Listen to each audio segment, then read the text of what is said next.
Hello students.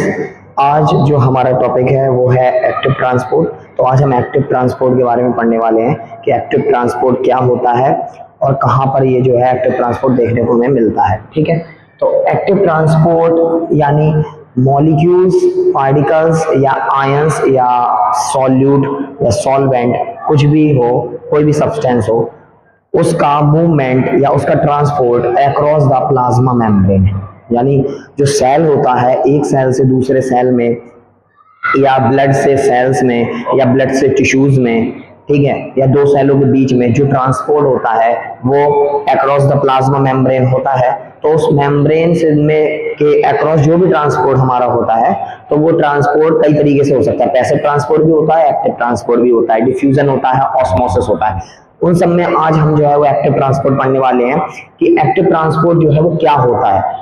तो देखिए, active transport also known as up hill transport. Active transport को जो है अप हिल ट्रांसपोर्ट भी बोलते हैं। अप हिल ट्रांसपोर्ट यानी जैसे मान लीजिए कि यहाँ पर जो है वो कोई भी सब्सटेंस का जो है लो कंसंट्रेशन है ना, और यहाँ पर कोई है सब्सटेंस उसका हाई कंसंट्रेशन है, हाई कंसंट्रेशन यहाँ पर है।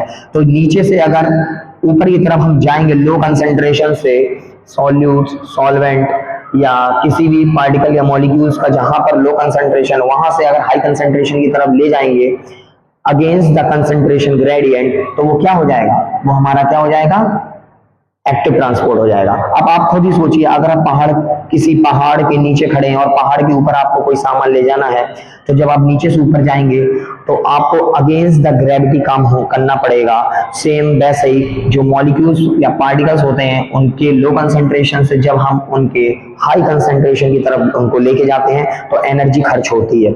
एनर्जी किस फॉर्म में खर्च होती है? देखिए, energy is required in the form of ATP.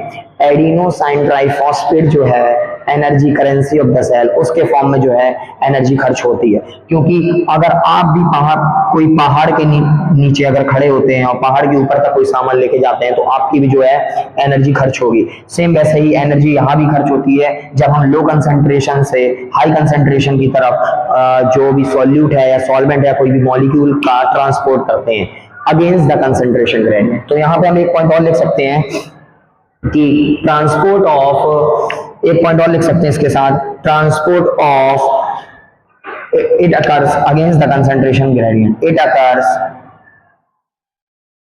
Against the concentration gradient. तो जो एक्टिव ट्रांसपोर्ट है वो अगेंस्ट द कंसंट्रेशन ग्रेडियंट जो है वो ट्रांसपोर्ट होता है।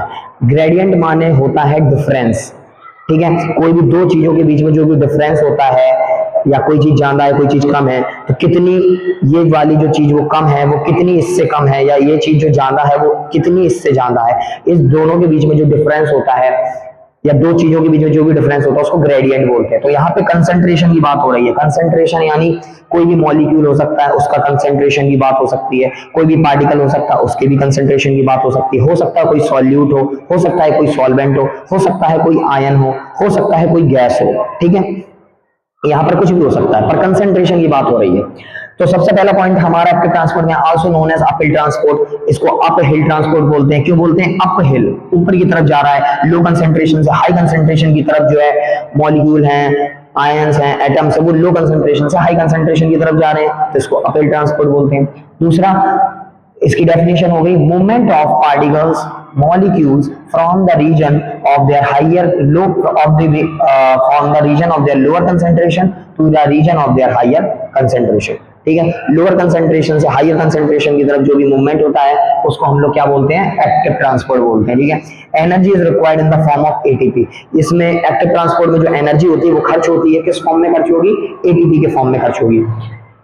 ATP, adenosine triphosphate is utilised. ATP का इस्तेमाल होगा to bring up the transport process. इस ट्रांसपोर्ट को कराने के लिए जो है एटीपी का इस्तेमाल होगा, ठीक है, यूटिलाइज होगा।